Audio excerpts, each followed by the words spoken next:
My name is Oliver Meier. I'm with the German Institute for International Security Affairs in Berlin, and I'm going to be chairing, obviously. By way of introduction for this session, I have been asking around before coming in here whether anybody has any specific points or developments since we, or some of you at least, met last year to discuss CTBT-related matters, and it was brought to my attention that Congo has ratified. So the more general point is I think that we continue to make incremental process towards entry into force. And also something new that I think is going to be mentioned in some of the presentations at least is that we have a group of eminent persons and experts now that is supporting entry into force. And of course, or so some of you know, one of its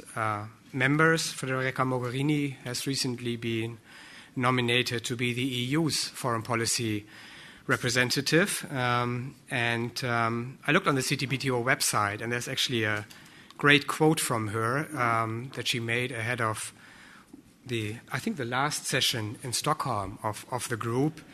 And she made an argument for CTBT entry into force by saying that we cannot rely on being in a state of balance. She meant in terms of international security. We cannot rely on being in a state of balance forever, but we might be going towards a world of instability where binding measures would become more important. And I think that's, if you look around and into the news, certainly something that, an argument that seems to become more important. Another theme that might come up is the NPT Review Conference. This conference, generally speaking, is looking ahead to the NPT Review Conference next spring. And we have three great speakers from Vienna who've been in-depth involved in all of these and other aspects of CTBT and are going to report on recent developments. We have the two co-coordinators of the Article 14 conference last year, Ambassador Budiman from Indonesia and Ambassador Csuday from Hungary.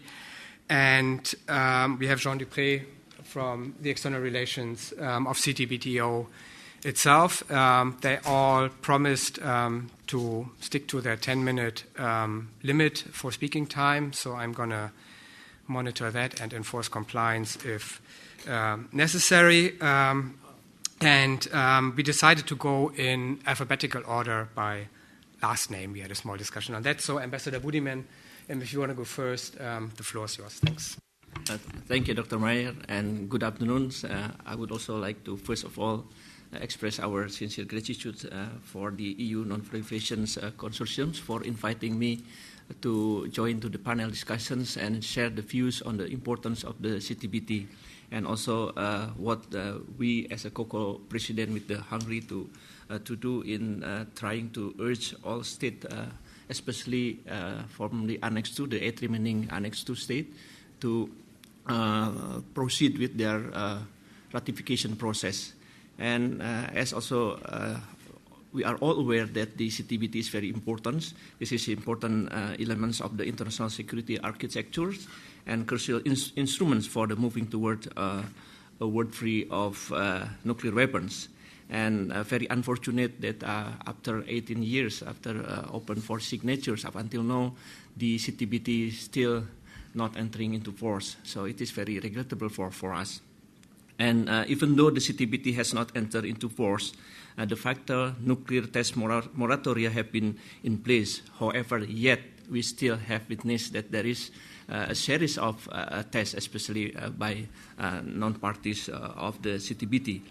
And those nuclear tests remind us that the moratoria remain fragile. And of course, that those said tests also remind us that until the CTBT and its monitoring system are legally in operations, threats to international peace and security caused by the use of nuclear weapons still exist. So bearing in mind the importance of the CTBT to national and global security, promotions of its universalizations and entry into force must be made as a priority in the area of nuclear non-proliferations and disarmaments. So in this regard, the international community has been promoting the CTBT through several methods. One of them is through the conference designed to facilitate the objective which takes place every other years, commonly known as the Article 14 Conference, which urged the state to that have not yet signed or ratified the treaty to do so without delay. And it is an honor for Indonesia, together with Hungary, to serve as a co-president of the conference. There are also friends of CTBT and group of unknown persons, both conducting activities aimed to promote the universalizations and entry into force of CTBT. And I think in this stage also I would like to pay tribute to the PTS CTBTO for their tremendous works in promoting the cause of the CTBT. On the various occasions, states, either unilateral or collectively, have again and again emphasized the importance and urgency of promoting universalizations and entry into force the CTBT. As of today, however, the treaty has not attained its desired status as a legally binding instruments. So one question still remains: what are the possible ways to effectively promote the CTBT? Shortly after 2013 Article 14 Conference in New York, Hungary, together with Indonesia as co-presidents of the conference, circulate a document containing an action plan for promoting the CTBT. The plan is carried out in two directions: the universalizations of the treaty and the entry into force of the treaty. The first direction is aimed to increase the importance of the global no-test norms and entry into force of the treaty, thereby increasing the pressures on the remaining Annex II states that have not ratified the treaty. And the second direction involves increasing effort to engage decision makers in the remaining Annex II states. This strategy implies contact at the high levels possible political levels, as well as a progress in addressing and resolving regional and other non-proliferation issues. As part of the action plan, Indonesia and PTS CTBTO co-hosted the CTBT Regional Conference for States in Southeast Asia, the Pacific, and Far East in Jakarta last May. And the conference, which is held for the 2 days, was co-sponsored also by the EU, and thanks for the co-sponsorship, and co-chaired together with the Hungary. The results of discussions on the way forward could be summarized as follows. There are about 5 important results of these discussions. First is it is important to increase the cooperations among states to advance universalization and entry into force of CTBT. Second, specific way to advance remaining ratifications and to accelerate entry into force should be taken into account, including leadership from major world powers would be central to gain ratifications by Annex II states. States for which ratification is within reach should complete their respective ratification processes as soon as possible. So we are happy that yesterday Congo is already ratified. So now the numbers of ratified states will be 163, if I'm not mistaken. And third, also the greater engagements at high level by international leaders and the Executive Secretary of CTBTO. Of course, in this level, also the roles of the GEM, the members of GEMs who made engagement with several high-ranking politicals in, especially in the 8 remaining states. The third, the result of the discussion is it is important for states to continue to invest in nurturing and bolstering an enhanced sense of security in all aspects. The fourth decisions, strategies and initiatives to promote signatures and ratification of CTBT should address possible misunderstanding about the role of and obligations under the treaty. And the fifth, it is observed that the public awareness of the importance of CTBT into force was so minimal. So I think this is also one aspect that we have to focus on, especially inviting also the NGOs to give their roles in trying to push the remaining state in pursuing their ratification process. So that I think I will stop there. Actually, I would also like to share the Indonesian experience in the process of ratification, because I think there is basic change in our positions. For information, that Indonesia signed the CTBT on the 24th of September 1996. But we completed our ratifications on 6 February 2012. So there is a gap 15 years after the signings and the ratifications. So there is a basic change in our position in that. I would like to share also in this discussion. Thank you, Dr. Meier. Thank you very much, Ambassador. Ambassador Csuday? Thank you so much, and good afternoon to all of you. Dr. Meier, thank you so much for you and the organizers being here. Actually, this is my second consortium conference. If I may, I'd like to make a few introductory remarks on 4 issues. First, the position of the CTBT in the changing disarmament architecture, then the risk of diminishing attention, then perhaps some focus on the Middle East and the regional approach, and finally, what has been already introduced, an innovative tool, the group of eminent persons. So disarmament and non-proliferation require, in our belief, a tight attention and relentless effort of the international community now and as well as in the future. Since the Prague speech of President Obama in 2009, we all seem to share the same goal, which is to live in a world free of nuclear weapons. But promoting legal order and a culture of compliance with existing obligations and encouraging further international disarmament and non-proliferation negotiations are major tools. Along with the Non-Proliferation Treaty, the CTBT is usually referred to as one of the cornerstones of the global disarmament and non-proliferation architecture. Despite the fact that it is under pressure because of the lack of some remaining key ratifications, since its opening for signatures, it has functioned adequately as the basis of a strong norm against nuclear testing. The Comprehensive Nuclear Test Ban Treaty, banning all nuclear weapon tests, is one of the most critical mechanisms to halt the nuclear arms race. It represents one of the most important steps towards a nuclear weapons-free world. Unlike the NPT, the CTBT does not differentiate between haves and have-nots. It imposes a legally binding verification mechanism upon both non-nuclear weapon states and nuclear weapon states, an unprecedented evolution within the nuclear non-proliferation and disarmament regime. And now on the risk of a diminishing attention of the treaty. The current situation of no potential Annex II ratifications on the horizon represents a crucial challenge for the Preparatory Commission and the Provisional Technical Secretariat of the CTBTO. The question is how long we will be able to secure the appropriate financial means for a credible and sustainable verification regime. The 2000 NPT Review Conference designated entry into force of the CTBT as the first of 13 practical steps to achieving nuclear disarmament.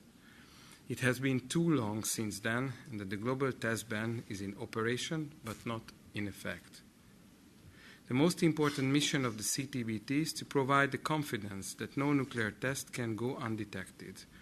When North Korea announced its nuclear test, the CTBT verification regime proved its worth, detecting the tests reliably and confidently.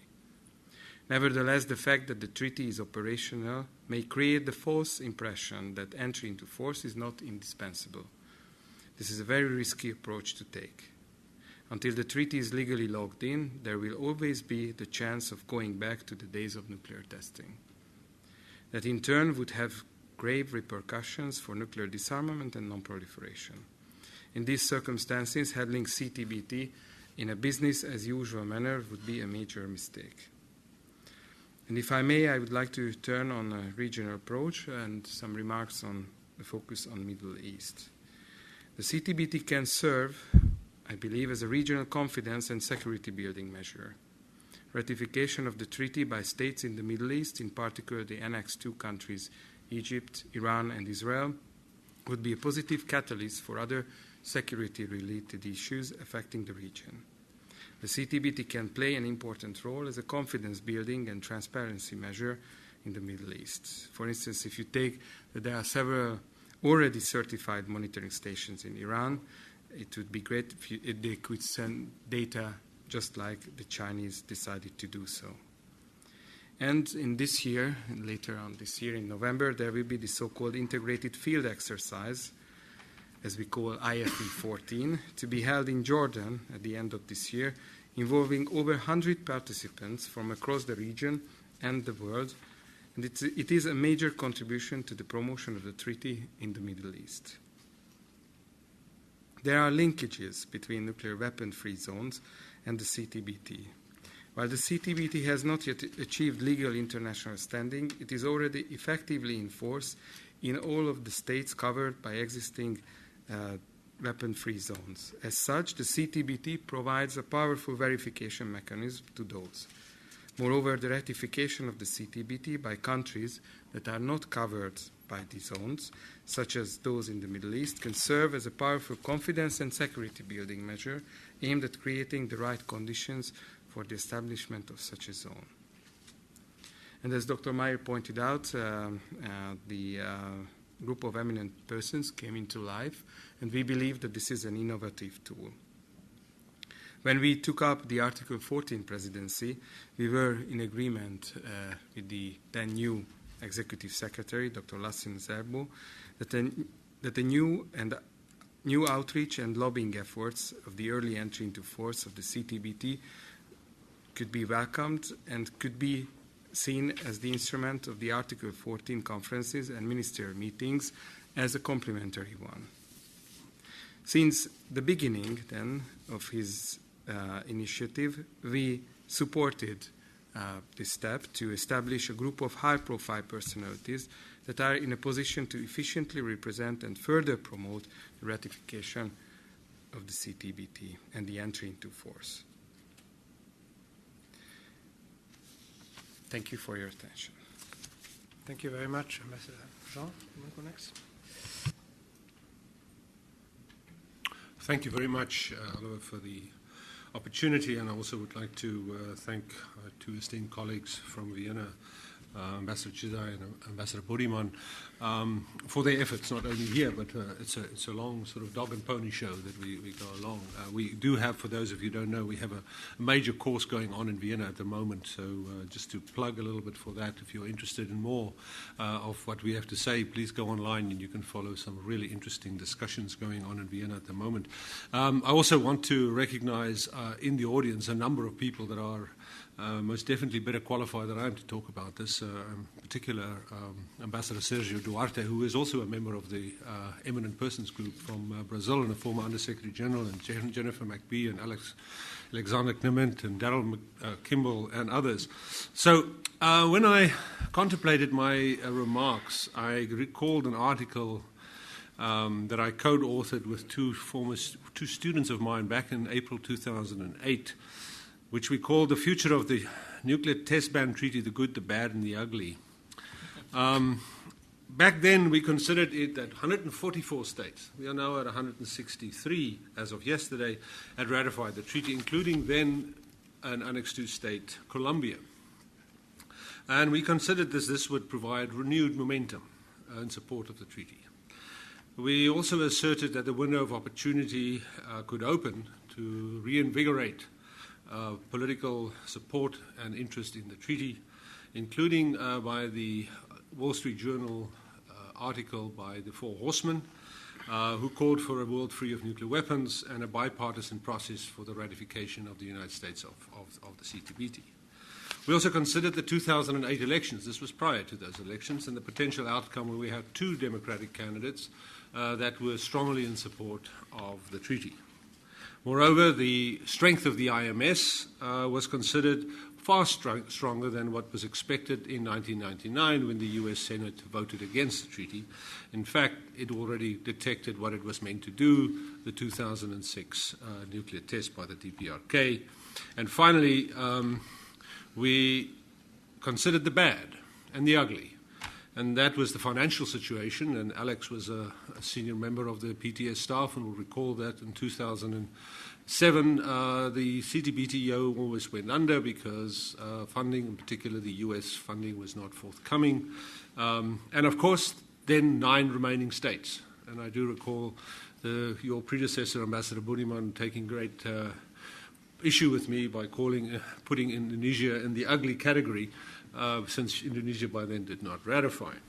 6 years later, I was hoping to come here and report only the good, and you've heard a lot of the good. I think what I want to emphasize, in addition to what the 2 esteemed ambassadors mentioned, is that CTBT is already a global de facto norm against testing. Those countries that are outside the CTBT, whether they've signed or not signed, must judge their actions against this norm. And I think that's a major positive that one has to remember. Of course, this norm tethers on moratoria, and those moratoria takes a strike of a pen to remove. We are moving towards universality. We're very pleased with Congo. We've worked hard with them, and I think it needs to be recognized that the African continent is moving forward, despite all sorts of other priorities for African governments. And then, of course, I cannot overestimate the importance of Indonesia's ratification. The foreign minister famously said that they moved from pushing to pulling. And I think one needs to recognize that, which continues be a positive. The GEM is a major development, and I think one needs to be less skeptical about this, which there are skeptics out there. It raises the awareness level significantly. If you have the EU High Representative for Foreign Affairs as a member of the GEM, if you have 3 Under-Secretary General of the United Nations on there, and several foreign ministers and other high-level people, the awareness raises. Of course, we know the verification system is strong. For your information, we have 278 stations out of 321 online, fully operational. 40 are still being built and will soon be finished, including those in China, which is a major development, and those stations are sending data. Of course, we all know that the system detected all 3 nuclear tests by the North Korea. So I would argue that today the CTBT already represents an operational, transparent, and democratic verification system as envisaged in the treaty. And we continue to build capacity, especially in the developing countries, to ensure that we can sustain that. So, as opposed to the past, we also know that 90%, even more than 90%, of all the signatories are fully paid, particularly the United States. And we also know that the EU and the US contribute significantly, talking about tens of millions, towards involuntary contributions. So this is all the good. So there's still a lot of bad, unfortunately. And Annex 2 states, all 8 of them, there's no end in sight. We can try to convince ourselves that there are positive elements. But none of those states have taken any significant steps towards ratification. There will not be a domino effect. So we cannot necessarily believe that if the United States is ratifying this, if anyone who follows the US politics just by simply reading the newspapers is convinced that the United States is going to ratify this treaty anytime soon, I think, and I will yield to Darryl's expertise, but I don't think it's going to happen next year. The following year is an election. So if the United States would represent the first domino, it's going to take the time for the domino to fall. And so the emphasis here should not only be on the United States. It should be on China. It should be on Egypt. It should be on Iran. And we should not lose the opportunities. If there are discussions with Syria to join the Chemical Weapons Convention and remove its chemical arsenal, why was Syria not encouraged to sign and ratify the CTBT? I'm sure that Israel would find itself in a much more comfortable position if Syria would have signed and ratified the CTBT. It's not an Annex 2 state. I think the other problem that I want to highlight here, and I'm speaking here, by the way, in my personal capacity, especially what I'm about to say, is that there are converging factors. Let's call it a perfect storm that is showing. There are increasing political, financial, and technical fatigue. How long can states continue to put nice words on paper and NPT conferences, Article 14 conferences in support of the treaty in the face of a delay of entry into force? How long will parliaments and governments support financial contributions in the face of general austerity measures? And then what I think is particularly worrisome is some elements of the verification regime are 15 years old. We know that some very, very expensive elements had to be replaced because of tsunami. The HO station, the hydroacoustic station off the coast of Chile, was destroyed by a tsunami. That's 25 million to replace that station. But a lot of the seismic stations and others obviously are aging. They will have to replace. Now, that is provided in budgets, provided the member states continue to play. So the ugly is when the storm comes together. When we have political fatigue, we have economic, financial fatigue, and two, technical fatigue. And technical fatigue has two elements. One, how long will scientists be interested in pursuing a career path in this field, and how long will this system stay? So in closing, I think it would be important to say the following. We should prevent the good from turning to the bad and the bad from getting ugly. There's still a window of opportunity. We should use it. We should avoid the situation of Syria, which was and the Executive Secretary had various discussions with the Russian and the French and other foreign ministers, and they looked at their advisors and said, why didn't we do it? We should make sure that we don't, for convenience sake, use fancy language at large conferences to simply say how supportive we are of the CTBT. At the last review conference, the review conference agreed that the CTBT is a core element of the international disarmament and non-proliferation regime. What has happened since then? We should also not make compromises on behalf at the risk of the CTBT. So Gary Seymour, a good friend of mine, once said, there are bigger fish to fry. I agree. There are bigger fish to fry. But at the end, if the CTBT does not enter into force, can we sustain a moratorium forever, or do we face a reverse nuclear testing effect? Are we convinced that nuclear testing will not resume and actually go the wrong way? So my last comment is, let us not look back, like we are looking back at our article 6 years ago, and years to come, and ask why more was not done to turn the bad and ugly around, and why the longest sought prize, to quote President Clinton, in nuclear arms control, a global, verifiable, and non-discriminatory nuclear test ban was lost. Thank you. Thank you very much, John. Plenty of stuff for discussion, I think. Can I now run for the door? No, you can't. We keep you here. We have, because you all stuck to your time, about an hour for discussion, which is very, very good. So I'm going to open the floor to all of you, but maybe by way of kicking off discussion and giving you an opportunity to collect your thoughts on a question or comment. Let me just follow up on your presentation, maybe ask a question to all three of you.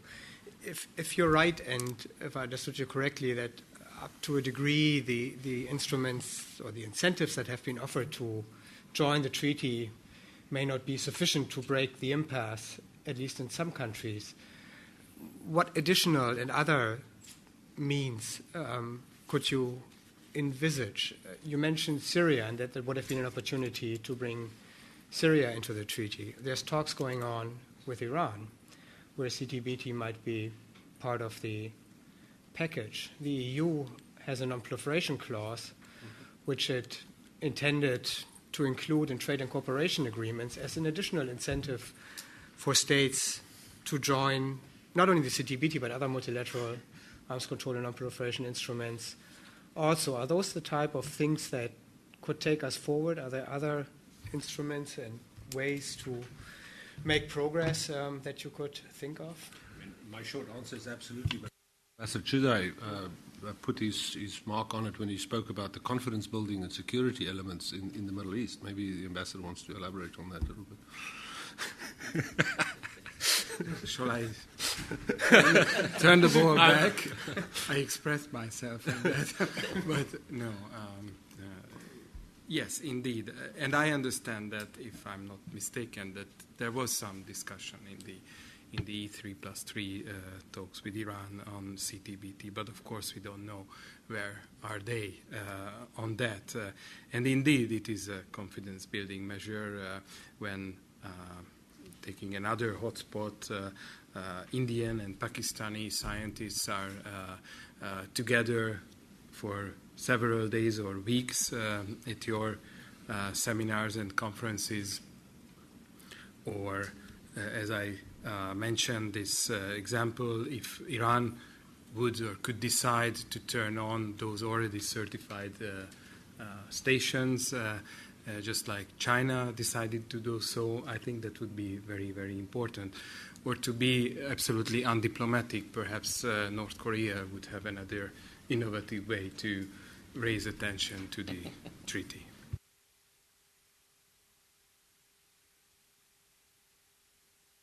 What the ambassador said is absolutely correct. But, I think the CTBT is framed as a disarmament measure, typically. I mean, you mentioned, and the ambassador also mentioned where it came from in the NPT context. Part of the 13 steps, it was part of the action plan when the indefinite extension of the treaty was sought. And promises were made back then. And so it is seen as a disarmament measure.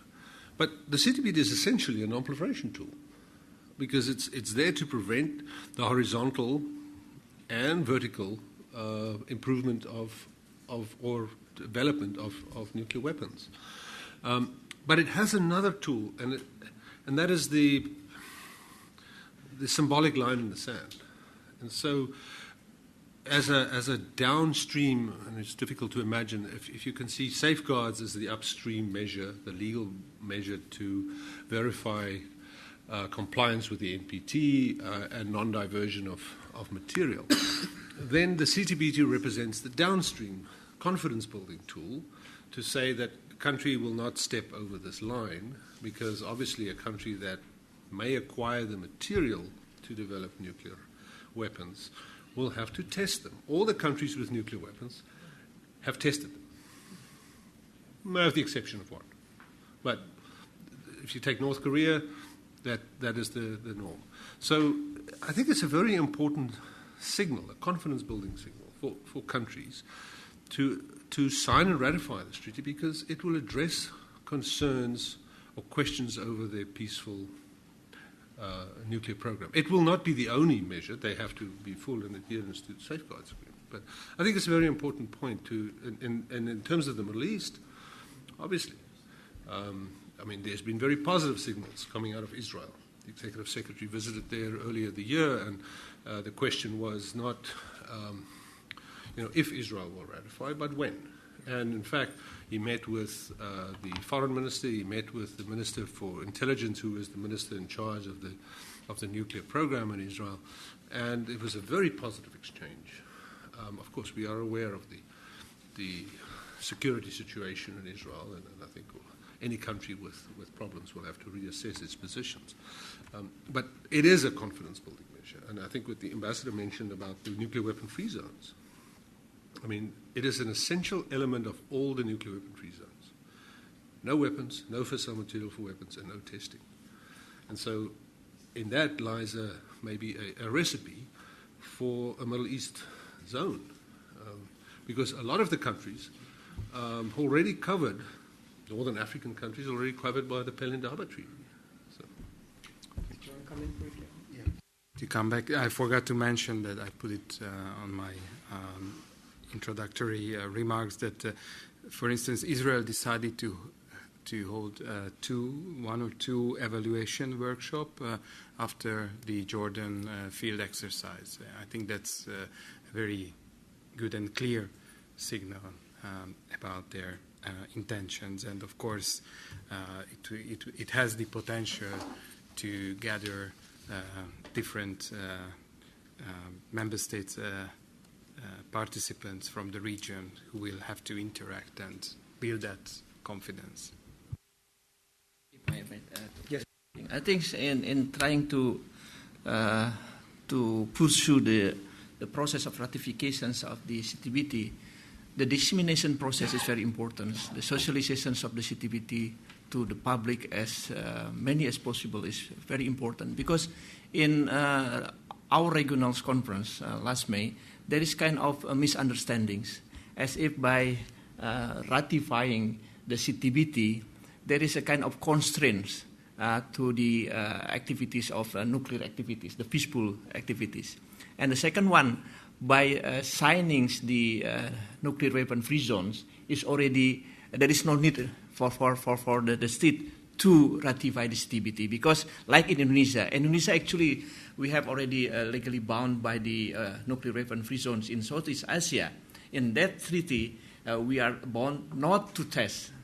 So if we already signed and ratified the nuclear weapons free zones, it means there is no urgency for us, for Indonesia, to ratify the CTBT. It's not the case, because there's difference on the legality between the CTBT and the nuclear weapon free zone. Thank you very much. Daryl, you're the first to ask.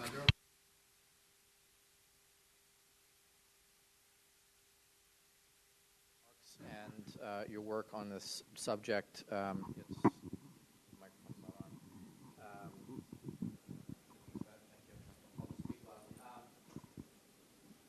think it's especially important what you said, John, about the hard-cold political realities, and we have to recognize these. We need to think about how to adjust strategy to, with respect to promoting the CTBT in light of those realities.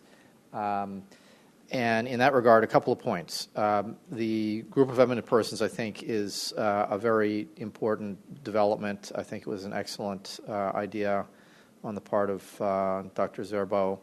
I think it has the ability, the capability of raising the profile of the CTBT in the current global security context. And you all have been talking about some of these ways in which the CTBT is especially valuable. And having consulted with and worked with the group of eminent persons, I can say that I think it's very important that the CTBT, Friends of the CTB group as individual countries and the EU try to look for ways to help support the GEMS work. It is going to be important to think about how to develop it, how to encourage it to be more active in various ways, taking advantage of the opportunities that the different members provide with their travels and their consultations. And it's going to take some creative thinking, because it is a unique hybrid between being a quasi-governmental institution, given its composition, and being an advocacy group. It is something a little different, I think, than what we've seen before with respect to this treaty. So I think it requires some support and energy on the part of the member states. Your thoughts and observations about this would be welcome. Second thing is, Oliver raised the question of, are there other steps that can be taken, other creative ideas to reinforce the nuclear test moratorium, advance the CTBT? One idea that some people are discussing, including Ambassador Tom Graham of the United States, is the idea of a UN Security Council resolution that determines that nuclear testing is contrary to the international security interests. And there are various ways to take the idea of a UN Security Council resolution. The idea would be to use this as a means by which to reinforce the de facto global moratorium pending entry into force, which, as John said, and I agree, is going to take quite a while longer. So I'd be interested in any thoughts or observations about that, whether that's been something the Friends of the CTBT group has at all discussed, because I think we do need to think creatively about other ways to reinforce the de facto moratorium. Thanks very much, Daryl. There's a question in the back. Yeah, hello, I'm Jennifer Macby, and I worked on the negotiations and then in Vienna on verification. But I was just wondering, following on what Daryl said on this group of eminent persons, I know there's an American on board, but are there any others from any of the other 7? And if not, maybe they could be encouraged somehow to join. All right, let's get your reaction to those 3 points: ways to strengthen the group of eminent persons, UN Security Council resolution, and members from the Annex 2 states in the GEM, as I understood it. Do you want to go first? Do you want to go first, Ambassador? Well, let me take a stab at it, and then if I fail, then I'll ask the ambassadors to keep me honest. First, Daryl, well, let me start with Jennifer's question. And it's also part of Daryl's point. I think it's important that, and of course I'm trying to speak for the Executive Secretary, and if you know Dr. Lasina Zarbo, you don't speak for him, he will speak for himself. But the idea was a concept, and always the question come, but why these people? So people came forward and offered their time, and so of course different countries have different perceptions of this, and that's fine. Daryl made the point, and it is unique for an international organization. This is not another commission or so, and I'm not suggesting that there's anything wrong with that approach, but this is a unique approach. This is not. Dr. Zarbo, at the opening of our event on Monday, said that there's lots of think tanks. This is not a think tank. This is a do tank. The idea is to not think about what to do, but actually to do it. It's about the networking and so on. So, Jennifer, your question about Secretary Perry is a member of the GEM, the former Secretary of Defense in the United States. Shah Zukang is a member of the GEM, who is the Chinese lead negotiator of it. There is not at this stage a member of India or Pakistan, the GEM. We would love to have a prominent Indian, and I know several that would actually do pretty well. So my suggestion is, if you have some suggestions, we are particularly interested in having more women members on the GEM. In fact, the only one on the GEM is now the EU High Representative for Foreign Relations. So there are some opportunities for career development if you join the GEM.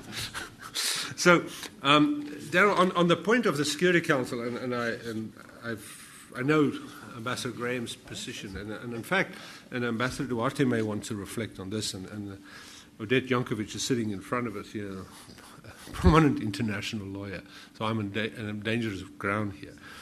But this actually came up in our course. We had a panel discussion where some of you may recall Ambassador Don Mackay from New Zealand and Lord Des Brown, who is also a member of the GEM, discussed a number of things. And I posed this question about the role of the Security Council in basically not only endorsing the moratoria, but to call on no more testing. And that has been done. The Security Council summit in 2009 basically said so.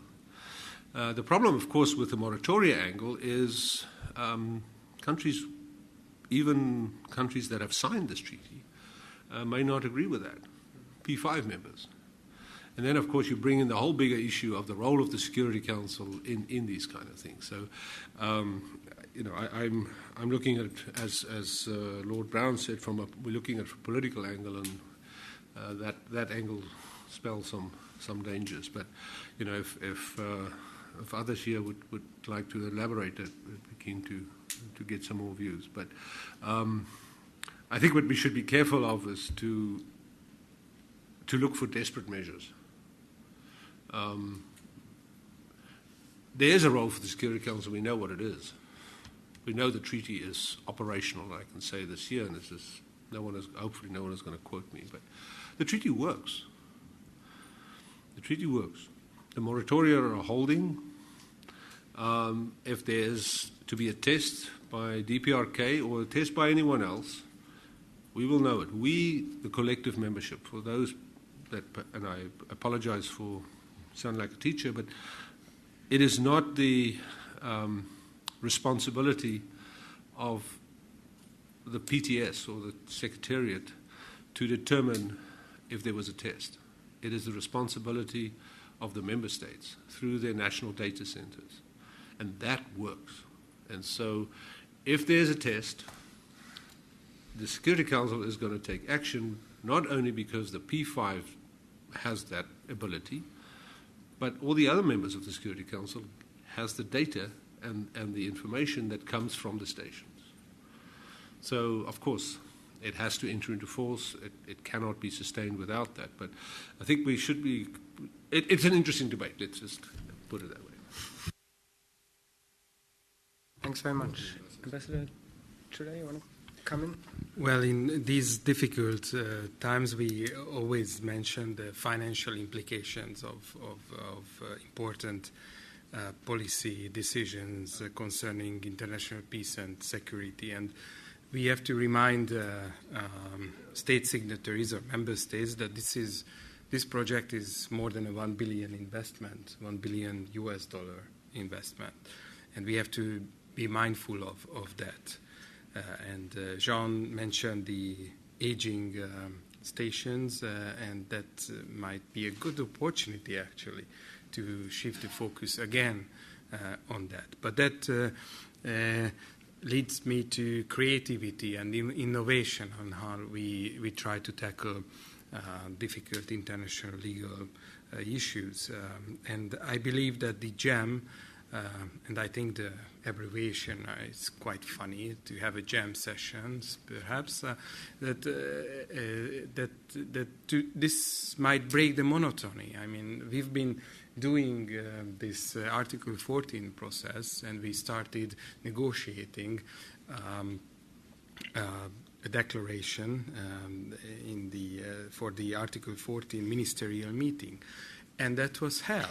That was really difficult because of regional differences between particular countries, and of course personalities came into play in Vienna. But finally we adopted. But that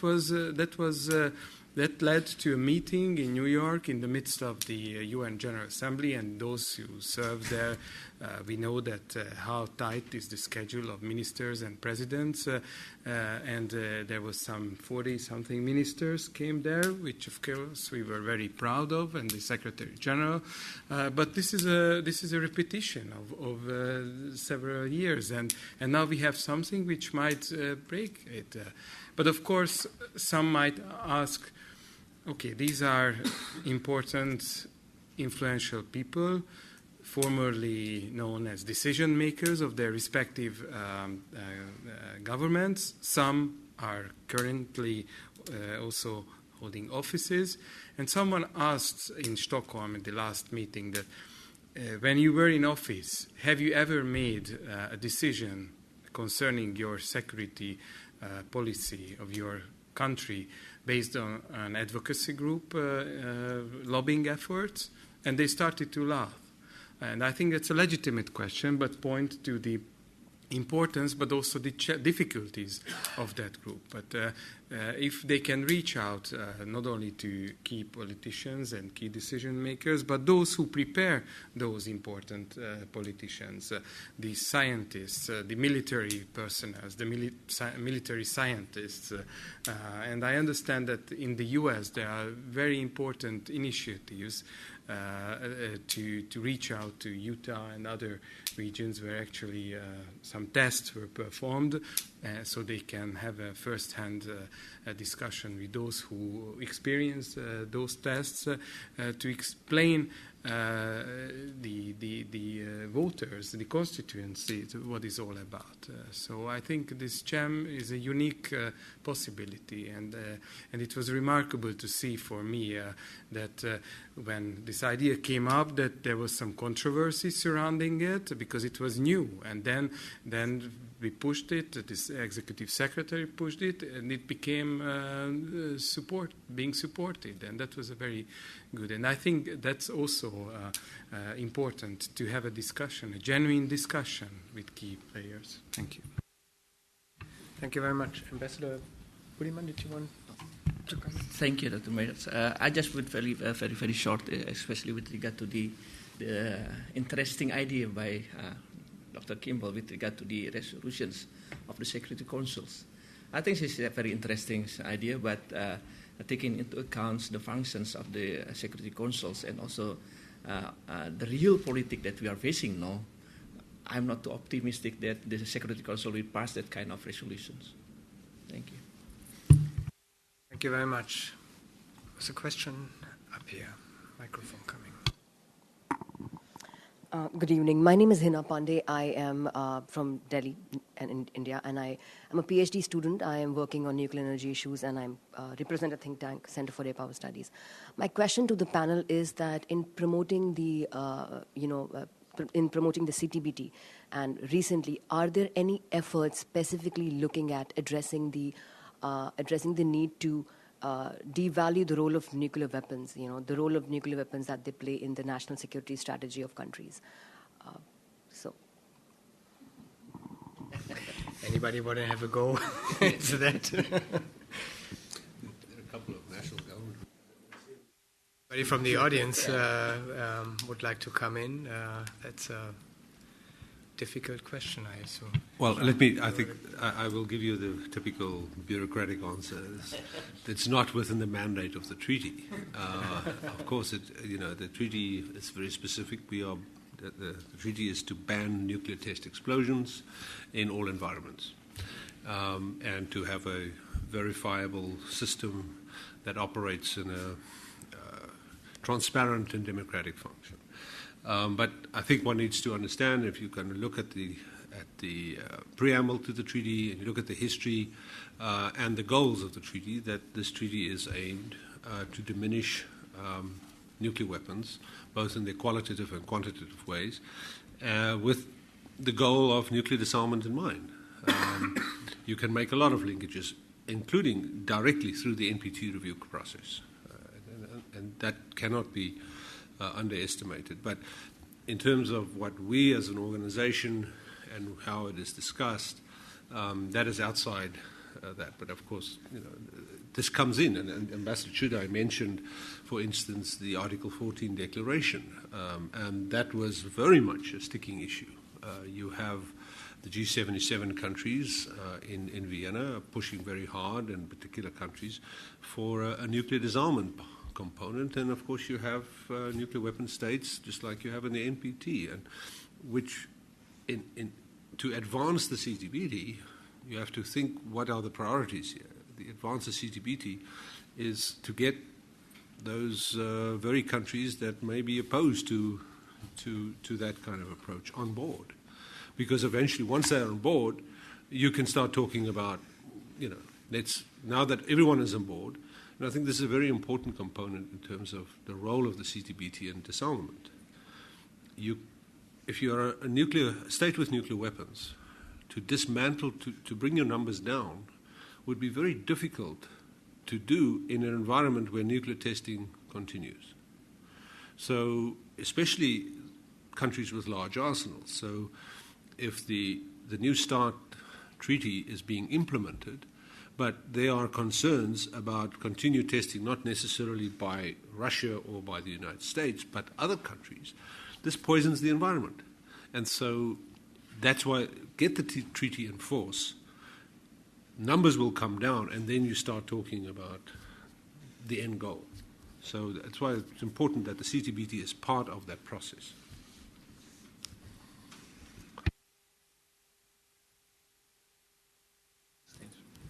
Please, Ambassador.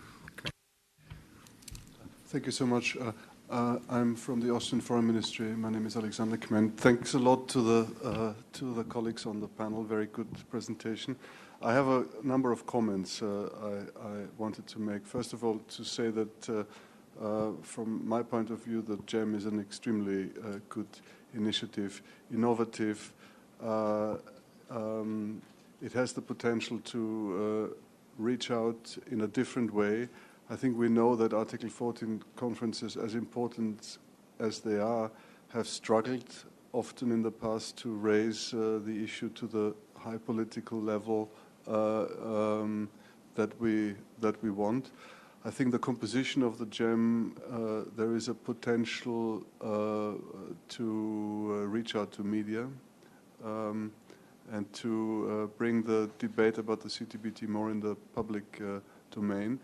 I think it's very good that the EU High Representative is a member of the GEM, and since the CTBT is really one of the EU issues where there is a full convergence, I very much hope that she can retain some involvement in the GEM, because that would actually have, I mean, one can see very interesting ways of making use of that.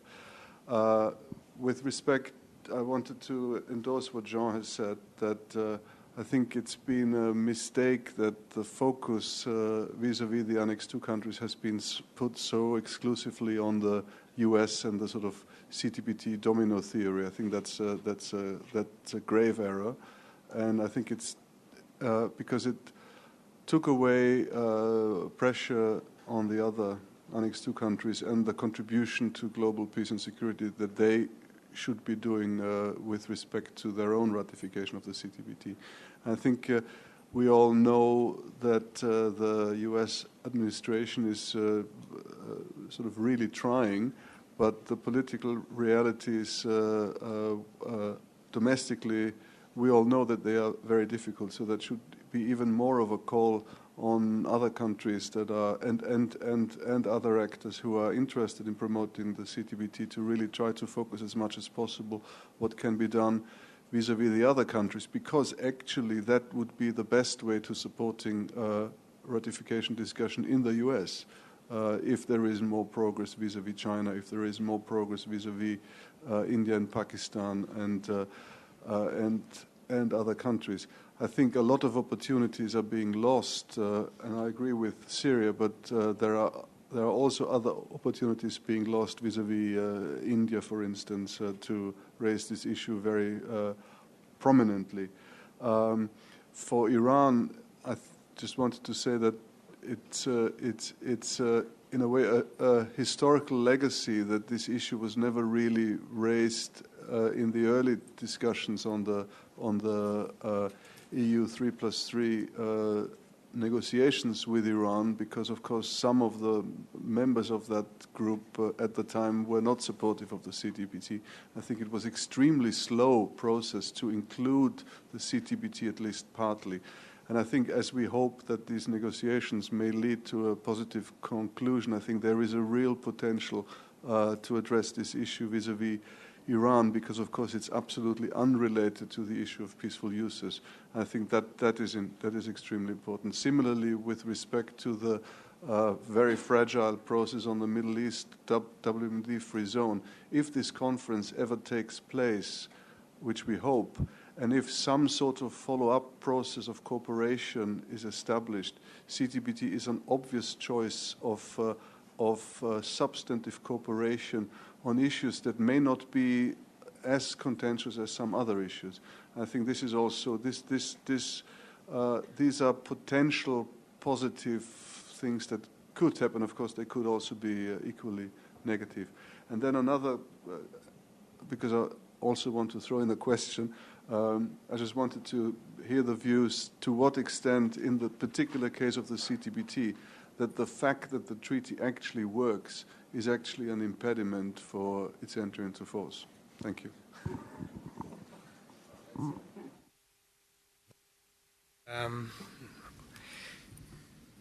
Any of you, Ambassador Csuday?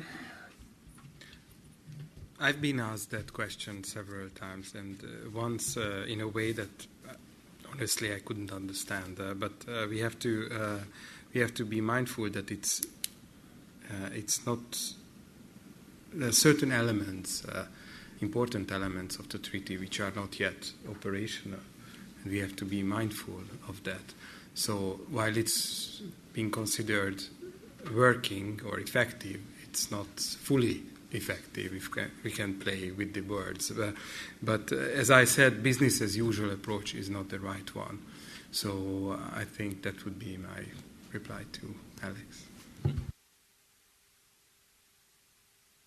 First of all, Alex, thanks. As I said earlier, that there are people eminently more qualified than I in the room that can talk about it very eloquently, as we would expect from the host country representative responsible for our good health. As Ambassador Csuday mentioned, this is a question that frequently comes up, and we, to some extent, are a victim of our own success. If we fail once, it will be game over. And the reason why I'm saying that is because the system is not designed to be only a distance monitoring system. So if there were to be some question, the North Korean case was cut and dry. First of all, they announced it. First test was clear because there was a smoking gun. There was a radionuclide release. The second test occurred literally a few kilometers away. Satellite imagery showed the tunnel. Yes, our ellipsis. And the third test showed within 180 square kilometers, that's where it occurred. Again, if you look at a Google map, you see the tunnel. It's not a big issue. I'm not underestimating the value of but it was a clear cut and dry case with North Korea. But if something is suspicious and we don't have the means to go in with an on-site inspection, then the future of this treaty would be in jeopardy. And that's why this IFE 14 exercise is extremely important. And I think in terms of the countries, although it's held in the Middle East, and there's a lot of PR value of it being in the Middle East, let's make no mistake. And I think the decision, the offer by Jordan is to be commended. But, and Daryl, I'm sure will nod his head, is that the value of this exercise in the United States is huge. Hence the fact that there's very senior U.S. officials that will be in attendance, because this is the strength of the system. You can miss something potentially with the system for a variety of reasons. You cannot miss it with an on-site inspection. Yes, please. Thank you. I would like to comment on the domino effects. I think domino effect doesn't mean that we have to depend on or refer to a certain country. It can be started from any country, whether they are member in the list of the Annex 2 or not. Congo can become a starting point for the domino effects. That's exactly what Indonesia did. Because, as I said before, that there is a gap 15 years after the signing and ratifications. At the times, Indonesia, after the signings, the CTBT on the 24th of September 1996, and at that time we decided to defer the process of ratifications. The deferment doesn't mean that the degradations of our commitments, but it is at that time that our principles, because at that time Indonesia thought that actually the most responsibility of signing and ratifying the CTBT lies on the nuclear weapon state, not us. So we are waiting for them. Anytime they sign, ratify, Indonesia will do it. But after such a long time, there is kind of transform from our positions. Of course, that's also influenced by the domestic and international developments at the time. And Indonesia thinks that it is time for us not only pushing, but pulling or dragging. So the domino effect can start it from anywhere else, not only from the state and the list of Annex 2, but also can start it from any other countries. So I think we do agree that all the participants also agree that we don't have to point out one country. It can be started from any country. Thank you very much. I'd like to come in with a question myself, a more technical one maybe. Spoke a lot about the security side and the Annex 2 states and so on. There seems to be an increasing emphasis on using the international monitoring system also for other purposes. Tsunami warning is always the most prominent one. I saw that radionuclide monitoring is now also mentioned, something that when I followed the discussion 10, 12 years ago would have been unthinkable, I think, to even mention this possibility. So things are evolving there, fortunately. How far can you take this argument in terms of getting something out of the treaty, out of supporting the system? You mentioned the possibility that states may rethink their financial commitment also if there's financial pressures. Is there more that can be done? In which direction do you think it could go? Take a quick stab at it, but I'd like to hear the ambassador. Oliver, thanks for raising this, because it is a gem in a different way that we are very proud of. There are, of course, political risks with this. Way back in 2004, following the Banda Aceh tsunami, there was a debate in the Commission for 2 years long. I mean, you would think this is a cut and dry case. You have stations that collect data, that can provide data in 3 minutes faster than the existing stations to countries. And 3 minutes may not, to us, be much. If you stand on a beach and you have 3 minutes to run, you have an advantage. And there was, for 2 years, a discussion about why should this data be shared with tsunami centers. Because remember, we as an organization do not do tsunami warning. Indonesia has a fantastic tsunami center. I've been there several times. That they draw on our data as among many other thousands of other sources. But so, and that discussion fringe on that, well, if we do that, the focus shifts. It shifts away from the core business. And this would take resources and so on. We had a discussion earlier about humanitarian impact. I mean, what is more humanitarian than using $1 billion investment for other purposes? That's completely part of history. So we have, through UNESCO, agreements with several tsunami centers. The data flows automatically, and for those who understand the system, there are two categories of seismic stations. You have primary and auxiliary stations. I don't want to go into detail, and it's basically a cost issue. But for nuclear testing, we essentially use the primary stations. If there's a need, if there's a suspicion event, then the system goes in and drags data from the auxiliary station. But for purposes of tsunami, all the stations' data flow automatically. And if you look at the map, you'll see there are a lot of stations in the so-called belt of fire. So that's important. The Fukushima Daiichi accident brought the radionuclide thing on the map. And I am not a scientist, and I'm on dangerous grounds, but politically, it was the best PR tool, and I say this in all respect to the numerous lives and property and the destruction that occurred in Japan. But it showed that the system worked. We've had 3 stress tests, the 3 stressed by North Korea, plus Fukushima, because it tested all the systems. It tested the seismic system because we detected the earthquake. It detected the infrasound system, picked up the explosion of the 2 reactors. If you think back to Chernobyl, in a different era of less transparency, then one can imagine what the value of that would be. Of course, even the hydroacoustic system picked up and could show the range of the break, although the earthquake occurred very close to the Japanese coastline, so obviously the hydroacoustic station, in terms of being a warning system, didn't come into play, but scientifically it contributed a lot. But the radionuclide showed not only and addressed the fears of radioactivity as advertised through CNN and BBC and others are floating around the world.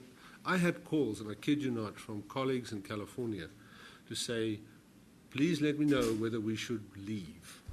People in particular in countries were buying up salt and refusing to buy milk and so on, which was all, of course, fear. There was so the system served, and the data provided to countries served as a confidence building measure. So they could understand how the patterns work. But scientifically, one of the interesting things, if you look at wind patterns in the northern southern hemisphere, over the equator, they break. And so the winds and the particulates would stay in the northern hemisphere, and scientifically, that's where it belongs. We've actually detected the stations in the southern hemisphere picked it up as well. So there's some interesting phenomena to be. So this is a new area. There were even requests that we've received from research centers in Australia looking for the Malaysian flight that disappeared, because there are hydroacoustic stations, there's infrasound, there's all sorts of things. No one knows what happened to that plane. It's very tragic. We have not, despite mining all the data. But talking about opportunities, I mean, the opportunities for scientific research and looking at other utilities of the stations is huge.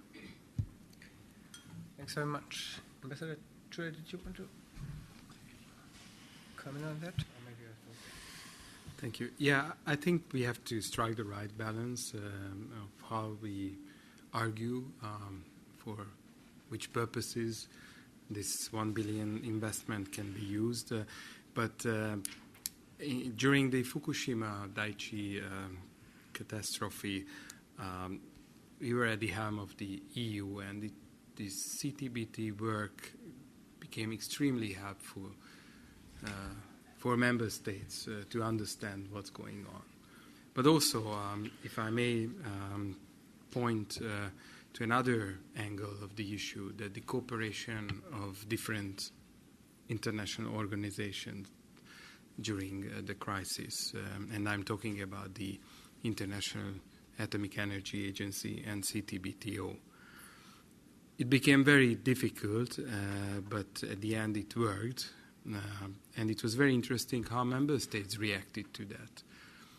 Essentially, if I recall correctly, some said that, okay, on an exceptional basis. And I wonder why. We are talking about lack of finances, lack of resources, but when resources could be pulled together, we don't want to allow the Secretariat to do that.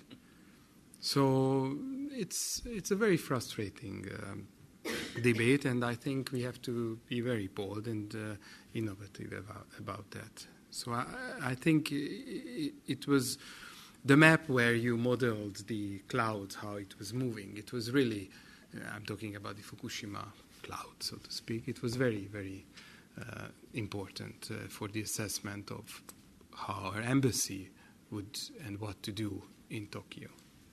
Thank you. Thank you very much. Götz Neuneck. Thank you. As a physicist, I cannot hold back to make the following commentary, which might be too hard to answer for you. I think the panel explained very well, also the audience, what are the political arguments from some states not to sign the treaty. But if you look to the newspapers, you see a massive decline of arms control as such. There's a debate on the violation of the INF treaty. The CFE treaty is in heavy waters. Some Russians say we might leave the START treaty. I mean, we can argue these are minorities, these are not so significant players here, but this leads me nevertheless to the CTBT in a sense that the main reason, technically, not to sign this agreement, this accord, is to develop nuclear weapons. Actually, I mean, there seems not to be a debate in the US to do that. We had that under George W. Bush to work on new types of warheads. But this can come back again, and I miss that argument a little bit. I do not know how to react on that, but I would be interested in the view of the panel, because I think that is really a dramatic thing where, you know, the CTBT could make a major contribution, which is to cut vertical proliferation. So maybe we should have that also see it also on the horizon if this house of cards of arms control breaks down. So maybe you can comment on that. And this is exactly why I said at the beginning, it is hard to answer to that, because this is really a very worst case scenario. But looking to Ukraine, looking to the Middle East, and to the number of people arguing against arms control as such, I see that scenario is not so far away than we all think. Maybe it's too pessimistic, hopefully. Well, if there are no more questions and comments, I think that question or comment is a good opportunity for you to give it a positive spin and make the case for CTBT again, and by way of closing up the panel, if any of you want to try to respond to that challenge. Shall we start from your end? Jean will pay for that in Vienna. But and you should. I'm sure you remember better than I do. 2 days ago, there was a seminar in Vienna. We were on the panel again with the professor from the U.S., Professor Levine, and he was talking about the former U.S. Secretary of State and about his frustration with scientists. I'm sorry, sir, I'm a lawyer, but and I was very bad in physics all the time during school. And he said that the Secretary of State said that I don't want to bring any scientists with me for that was the partial test ban treaty negotiation, and he did it in 2 weeks, I believe. Because he argued that scientists overemphasize the need of verification. So I don't know if it's a reply to your question, but I read a lot about verification and CTBT, and I also read that with the improvement of the technology for the US, it's not anymore that important, for instance, or others. So I wonder if we can have some balance on that. But to give a positive spin to close, I think we need to do more and in a more innovative approach. Thank you. Thank you very much. Ambassador Budiman, did you want to come into it? Frankly speaking, I cannot answer that question because it's very difficult. But I would like to underline what our ministers have said during the regional conference in Jakarta. Namely, the most important thing in this kind of situation is momentum. The momentum is closely related to the question on how we can maintain the motions to achieve our common objective in the area of nuclear disarmament and non-proliferations. And momentum is also related to the questions on how can we as a government create a constant, irreversible march and effort toward our common goal. Namely, including, of course, in this case, is the universalizations and entry into force of the CTBT. Because if we make the decisions in untimely, so all the opportunity and all the momentum will be missing. And if that happens, and our future, our children will back to us and ask us, what did you do? You lose your strategy, you lose your opportunity to make the CTBT enter into force. And that the main goals of us is to have a world free of nuclear weapons. And by not signing and by not ratifying of the CTBT, the world still threatens by nuclear weapons. That's the momentum that we have to underline. Thank you. Thanks. I'll trade where fools fear to go.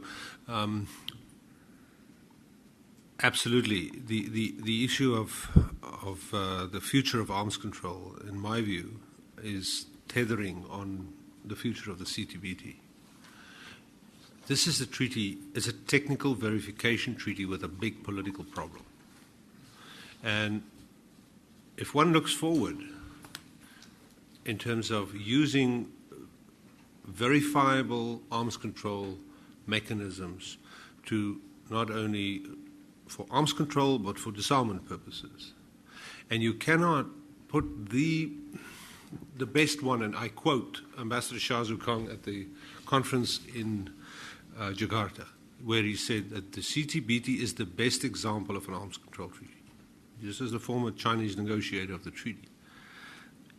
If you cannot get this treaty with not an on-paper verification system, but a system that has been tried and tested for 15 years and it works, if we cannot get this treaty to work, what are the chances that we're going to get, first of all, a negotiated fissile material treaty, and for that treaty to be implemented and enforced? I mean, so that is a technical problem, and I think what is going on, and I think there are lessons to be drawn from the CTBT. The CTBT was, in the history of arms control, actually also a relatively short treaty to negotiate, but it was preceded by 20 years of scientific work, and I think there's some efforts or some talk about looking at that example in a fissile material context. But then we're looking way forward. And that time, the CTBT could be dead because, as Ambassador Budiman said, the next generation might look back, as we're looking back at the late 50s, and say, well, they failed to negotiate a comprehensive test ban treaty in Geneva, and then we saw the Cuban Missile Crisis and the largest nuclear weapon test that it was ever conducted. So I think that there's a message in there that's unfortunately not a very positive one. But the positive part of that is the National Academy of Science reports in the U.S., and there were two, conclusively indicate that the science and the technology that is required to verify the compliance of the treaty works. And of course, one needs to realize that science advances as we speak. And if you look at the expectations of the technologies, what the technologies can do in 93 as measured to today, for instance, infrasound. Infrasound was, although it's in the treaty, it was not considered to be well developed. It is extremely well developed today, as a result, partly as a result of the treaty. But I do want to end on a more positive note and say that despite all the challenges, politically challenges mainly, but also technical ones, I think one needs to understand or needs to value the sense of goodwill that exists. And I think we need to look further than simply governments.